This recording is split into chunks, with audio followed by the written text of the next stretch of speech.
bonjour à tous et à toutes. Bienvenue à notre capsule juridique sur les règlements municipaux. Je suis en compagnie de ma collègue Maître Caroline Rouleau et on va vous parler aujourd'hui de la procédure d'adoption d'un règlement municipal. Notre procédure touchera à la fois la loi sur les cités et villes et le code municipal selon ce qui est applicable à votre municipalité. Mais en bref, à quelques exceptions près, la procédure est toujours la même. Donner un avis de motion, déposer un projet de règlement, adopter le règlement, le signer, puis le publier.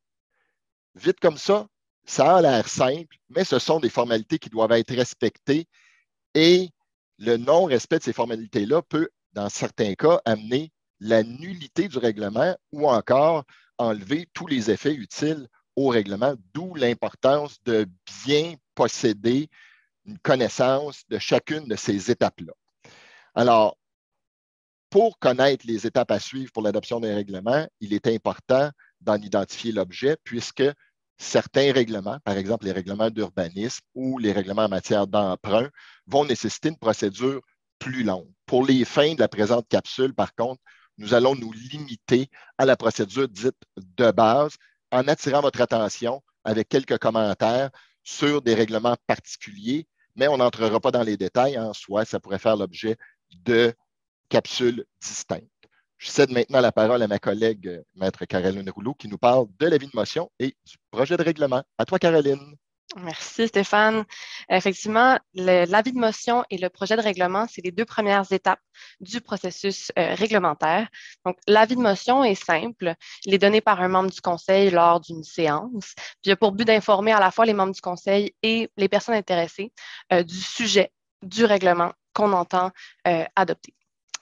Le projet de règlement, quant à lui, contient en substance le texte du règlement à adopter. Il peut être déposé le même jour où l'avis de motion est donné, donc lors de la même séance, ou encore lors d'une séance distincte. Il y a lieu de préciser que l'avis de motion, dans certains cas, peut avoir un effet de gel, donc sur les demandes de permis.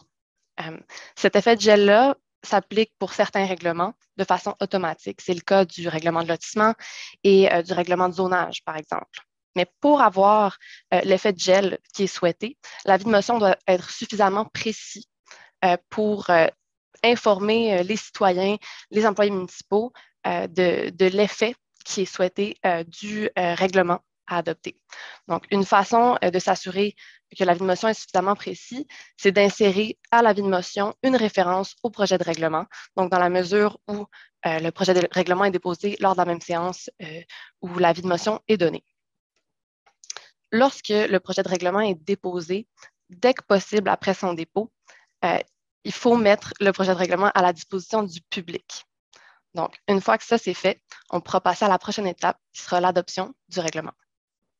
C'est important, l'adoption du règlement ne peut avoir lieu à la même séance où le projet de règlement est donné.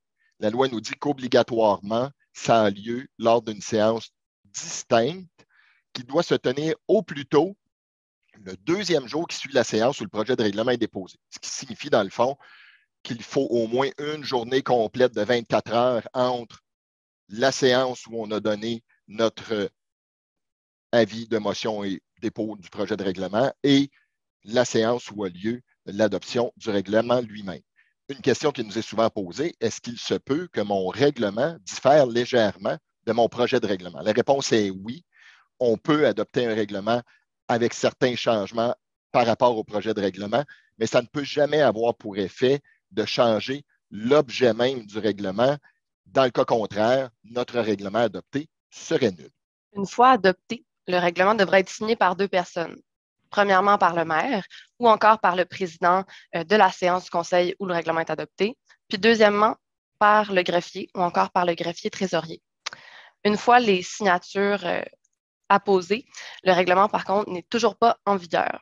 Donc, Stéphane va vous parler de l'entrée en vigueur et de la publication du règlement. Ça semble une étape simple, la publication du règlement. Or, lors de l'une des enquêtes de la Commission municipale du Québec, il était révélé en 2020 que la publication du règlement était souvent une étape escamotée dans une proportion de règlement.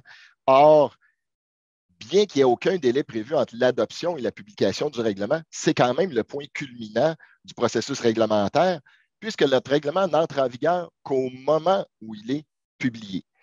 La publication, vous le savez sans doute, se fait par un avis de publication préparé par le greffier ou le greffier trésorier qui mentionne l'objet du règlement, la date de son adoption, l'endroit où on peut en obtenir communication et qui est signé par le greffier.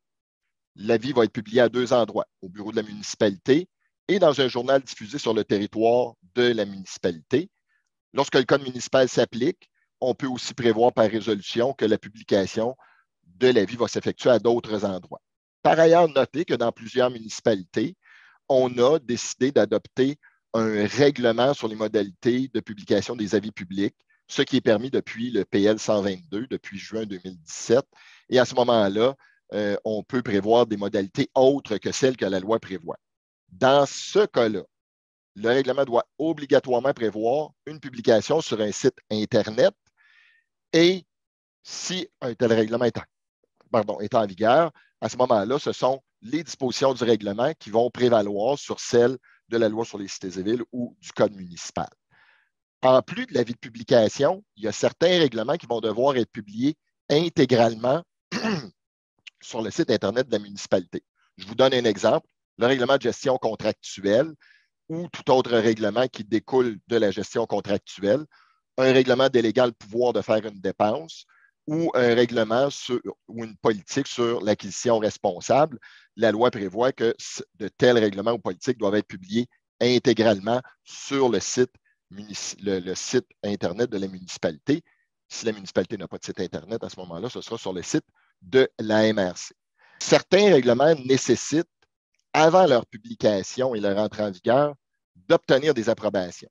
Par exemple, des approbations des personnes habiles à voter ou des approbations de la part du ministère des Affaires municipales dans le cas des règlements d'emprunt ou de la MRC dans le cas de modification à des règlements d'urbanisme.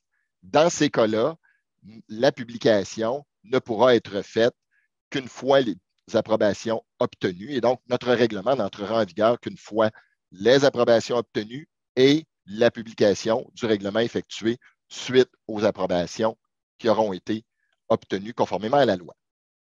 Notre règlement a fait l'objet d'un avis de publication. Par la suite, il y aura lieu d'ajouter le règlement au livre de la municipalité, puis aussi de faire des ajouts aux archives de la municipalité. Donc, le règlement lui-même devra être enregistré au livre des règlements avec les signatures qui ont été apposées au règlement. Et joint au règlement lui-même, il y aura aussi une copie certifiée conforme de l'avis de publication qui sera ajoutée. Au livre des délibérations, l'adoption du règlement va transparaître dans les procès-verbaux qui y sont consignés. Pour ce qui est de l'original de l'avis de publication, il sera déposé au bureau de la municipalité pour faire partie des archives. Puis, en annexe à l'original, on déposera aussi un certificat de publication. Donc, rendu là, toutes les étapes du processus réglementaire ont été, à toute fin pratique, complétées. Donc, ça clôt le tour d'horizon du processus réglementaire qu'on vous présentait. Bref, ce qu'il faut retenir, un règlement, ça commence par un avis de motion qui est donné, par le dépôt d'un projet de règlement, lesquels précèdent d'au moins 2 jours l'adoption du règlement lui-même, sous peine de nullité de celui-ci. L'adoption du règlement, sans modification qui en dénaturerait l'objet, puis la signature du règlement par les personnes qui ont été indiquées précédemment sont des conditions à respecter également pour que le règlement soit valide. Finalement, ce n'est qu'à compter de la publication que le règlement entre en vigueur et il ne faut pas oublier que dans certains cas, comme on en parlait auparavant, une approbation particulière va être requise, comme pour les règlements d'emprunt ou les règlements d'urbanisme. Alors, nous avons présenté des étapes qui semblent toutes simples, mais ce sont des formalités que vous devez suivre pour éviter des contestations de ces règlements et des débats juridiques coûteux et souvent inutiles. Alors, nous vous remercions pour votre attention et vous souhaitons une belle journée.